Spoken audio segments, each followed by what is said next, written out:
think of the Geico commercial with a guy who can't do anything, and I also think of because you know they actually can't do anything. Prehistoric people, yeah, that's it.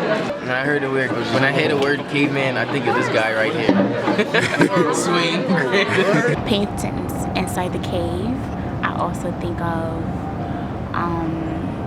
how they were not like savages, but they had to do what's best for them to survive in terms of like, you know, finding certain animals and plants. These prehistoric beings, I guess. I think of the Geico commercials. The first word I think of when I hear the name caveman is Stone Age. Cave drawings, Geico commercials, the Stone Age. These are all good associations with the word caveman, but the most important thing that should come to mind is the word Neanderthal. Neanderthals, which became extinct about 30,000 years ago, are a subspecies of the genus Homo and are very closely related to modern humans. Though often referred to as unintelligent in comparison to humans, Neanderthals are known to have had brains larger than ours and their own distinct culture.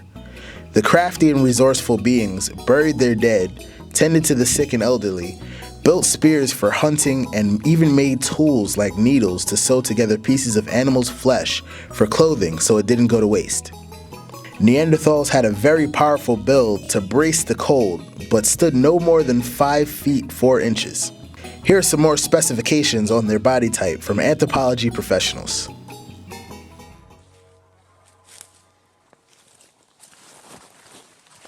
Neanderthals were people on the go. They were literally wrestling their environment. To Neanderthals, living in cold glacial environment of Europe was a situation of living on the edge. Neanderthals had to capture enough calories to stay warm without at the same time expending too many calories. And this is an expensive body type that we're talking about. Very muscular, very active kind of body, requiring a lot of calories. What I find amazing about the ribcage reconstruction is, if you notice, the ribs continue to flare out as we go inferiorly. This is something that doesn't happen in humans. In humans, the ribs start to come in again, and we have what we refer to as a waist. It appears that this Neanderthal did not have a waist. One explanation for the shape of this rib cage and for the overall shortness of the limbs and the compactness of the body is that it's related to cold adaptation, that a short, compact body with a voluminous chest is going to help retain heat better in a cold environment. Here's the hyoid, the only Neanderthal hyoid known, and this is where it fits. The hyoid could be related to language. The problem is knowing what else surrounds the hyoid in this region. That's what we would really need to understand in order to know what Neanderthals sounded like, if they spoke at all. So our Neanderthals could communicate in some way. Could they speak like us? Could they speak to us? In 2011, a jawbone from an early Homo sapien was found in northwestern Europe. It's dated back to 42,000 years ago and is the first evidence of coexistence between Neanderthals and humans. How did that work? Do you think they made it? What about today? Would Neanderthals and humans be able to coexist in the new millennium? Would they be accepted as part of society? Well, actually, I don't think they would exist because right now, the technology is really like advanced. So I feel like if they were still alive or around, they wouldn't get along and they'd be like outcasted. Do not think they would be accepted because of the strength. America doesn't accept a lot of people in a lot of cultures or species, if you would say. So they'll be outcasted as black people back in the day, Rastafarians back in the Caribbean, and so forth.